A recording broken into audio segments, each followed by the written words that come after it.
Today we're going to look at something called trapezoidal sums.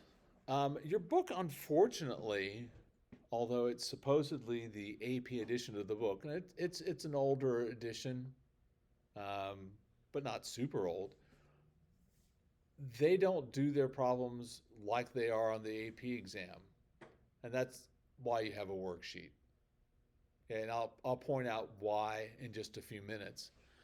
But earlier we did Riemann sum approximations of area, right? And the problem with Riemann sums, you don't need to draw this, but just so let's say I've got this is y equals f of x, and we divided this up between a and b, and let's say we divided it into 4 regions. And let's say we used a left Riemann sum. It's pretty clunky, right? It's a little bit like a digital image that's very pixelated, right? What if instead of doing rectangles, what if instead we went, all right, I'm going to do trapezoids by joining the left and the right together? You see how on some of them you can hardly tell that there's any problem, and it's way closer to the curve. So it turns out that those trapezoids are actually equal to doing the left Riemann sum, then the right Riemann sum, and averaging them together. But it's simpler to think about them as trapezoids and finding the area of each of those trapezoids. And then we don't have some of the problems that we had with Riemann sums. So let me show you how this is going to work out. So we've got a car and it's accelerating to pass a car on a highway. The table below shows the velocity at selected times. Estimate the distance traveled by the car from t is equal to 0 to t is equal to 7 using a trapezoidal sum and the intervals shown on the table. And this is the problem that your book has.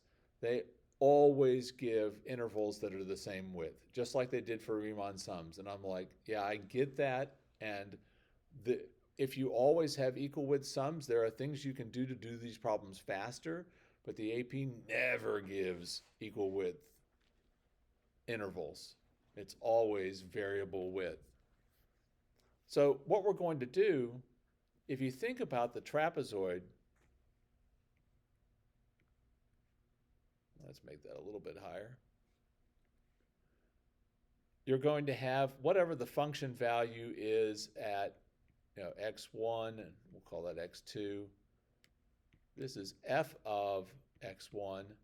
This is f of x2. If you're finding the area of that trapezoid, it's going to be half of f of x1 plus f of x2 times the width of this interval, x2 minus x1. And that's exactly what we're going to do. So the distance is approximately equal to 1/2 of 81 plus 95 times the width of the interval, which is 2, plus 1/2 of 95 plus 103 times the width of that interval, which is 1, plus 1/2 of 103 plus 100 times the width of that interval, which is 2, plus 1/2 of 100 plus 81 times the width of that interval, which is 2.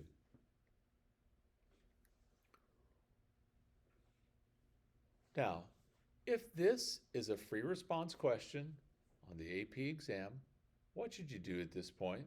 Leave it alone. Leave it alone. If you haven't learned anything else, you guys are all over that, right? Once it's numeric on the AP exam, and this would also go for like for our final, we're going to have some free response questions. If there's anything that's numeric, don't spend any time, even if you've got a calculator, figuring out what this is. Now, for purposes of this class, just for this example, we're going to go ahead and crunch the numbers real quick. But, so 81 plus 95 plus 0.5 times 95 plus 103 plus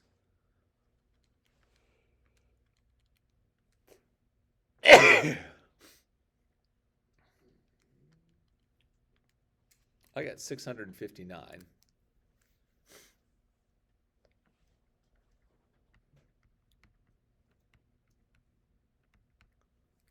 And since we were multiplied feet per second times seconds, during those 7 seconds, we went 659 feet.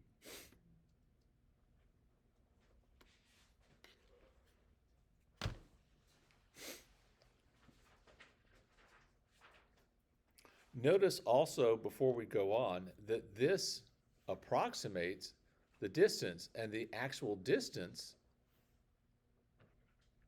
would be the integral from 0 to 7 of v of t dt, whatever that is. It's just that we don't have an equation for it, we just have data. But from the data, we can get an approximation. And if you were to do the left Riemann sum and the right Riemann sum and average them together, this is the number you would get. So it's better than either one of them typically. Occasionally it's not, but almost always. So if a function is concave up, a trapezoidal approximation is greater than the true value. And I've drawn a picture for you here. If your function is concave up, your trapezoidal is going to over-approximate. On the other hand, if your function is concave down,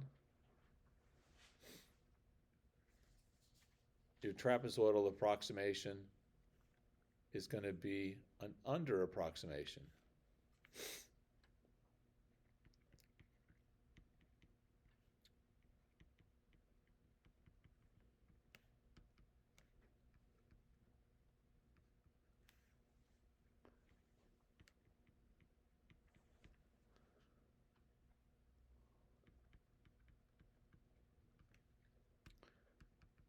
So if the function is concave down, the trapezoidal approximation is less than the true value.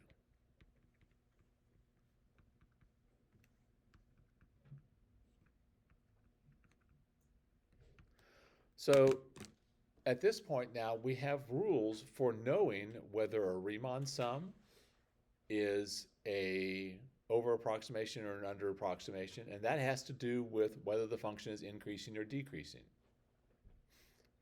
And now we have a rule for whether a trapezoidal is an over-approximation or under-approximation, and that depends on concavity. So you got to keep those straight. Frequently, problems will tell you both about increasing and decreasing and on concavity, but if they ask about a Riemann sum, the only thing that applies is the increasing, decreasing. If they ask about a trapezoidal, the only thing that matters is the concavity. It doesn't matter whether it's increasing or decreasing. So we've talked about this before, but we're going to talk about it again. So another way to improve our Riemann sums, besides doing trapezoidal, is to do more subintervals, right? We talked about this being like a digital image that's kind of pixelated. If you have more pixels, it's less clunky, right?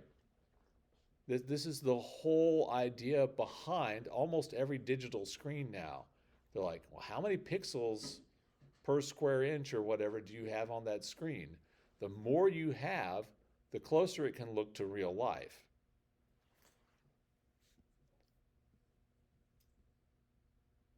So, and we've talked about this before, but I'm just driving the point home, that if we can find the limit is n goes to infinity of the summation as I goes from 1 to n of f of x sub I times delta x sub I, our Riemann sum is no longer approximation but the exact value, and that's the definite integral. The definite integral gives you the exact value of the area under that curve rather than an approximation. All right, moving on to the last page. So oil is being pumped into a tank over a 12-hour period. The tank contains 120 gallons of oil when T is equal to 0.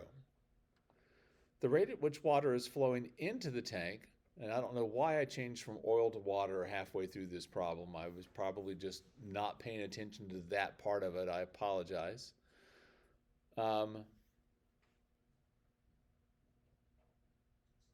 Let's change the water to oil, and we'll have it be oil the whole time.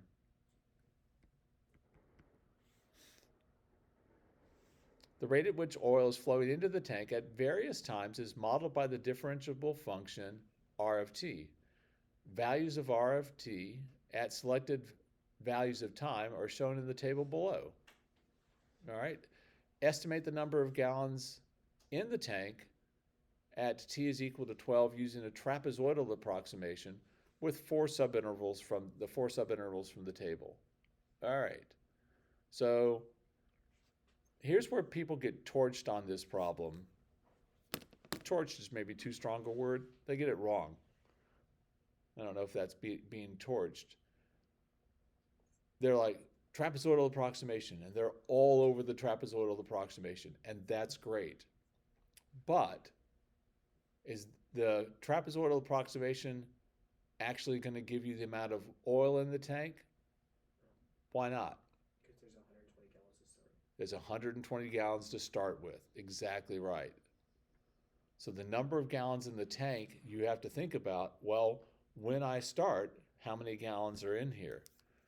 So this is going to be 120 plus the trapezoidal approximation. So that's going to be half of 8.9 plus 6.3 times 3. 6.8, thank you. Plus half of 6.8 plus 6.4 times an interval of 2 hours plus 6.4 plus 5.9 for an interval of 4 hours plus half of 5.9 plus 5.7 for 3 hours. And again, this is very similar to one that was on an AP exam, on a free response question. Just leave it. Okay, we're going to go ahead and crank out the number here, mostly so that we can compare it to what we get in the next one. So 120 plus 0.5, 8.9 plus 6.8. Oh, bollocks. Hang on a second.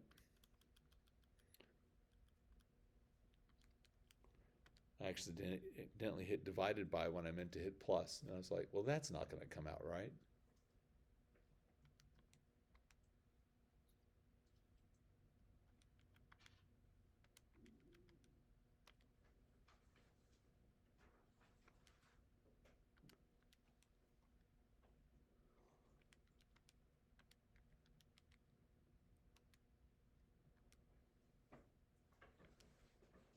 So Connor, you worked it out. You're pretty happy with your answer, you think?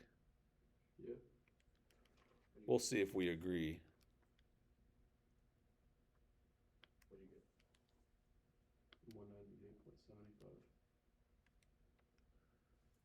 198.75. I'm still typing.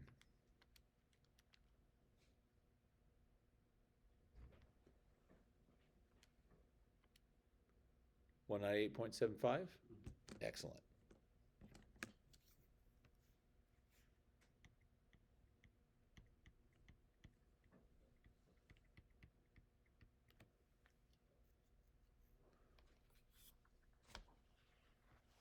All right, so a model for the rate at which oil is being pumped into the tank is given by this function. G of t is equal to 3 over plus 10 over 1 plus the natural log of t plus 2. I really want to know who figured that out. What I imagine actually happened on this is that the person who wrote it did this function first and then plugged it in and found these values. Or, it's like, okay, and then just rounded it to the nearest tenth. Where G of t is measured in gallons per hour and t is measured in hours. Use the model to find the number of gallons of oil in the tank at t is equal to 12 hours. All right, well, we know that we started with 120. Again, this is like point slope. Where did you start? 120. Plus, I need to know, well, how much change do I have? Well, the amount of change is the integral of the rate of change. So that's going to be the integral from 0 to 12 of, and I'm going to be hyper lazy and just say g of t dt, which you're absolutely welcome to do both on my exams and on the AP exam, because they've said that g of t is equivalent to that. There's no point in writing out that entire thing. Not that it's horrible, but time is time. So chuff that into your calculator. 120 plus toolbox.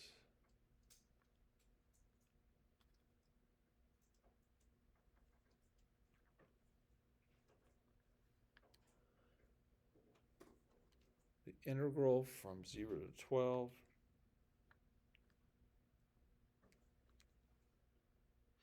of 3 plus 10 divided by 1 plus the natural log of t plus 2.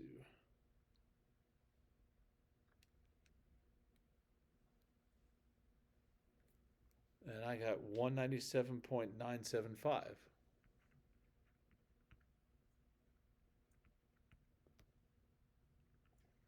Gallons.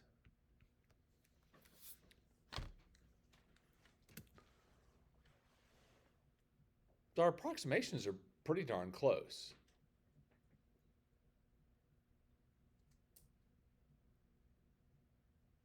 All right, are there any questions about that?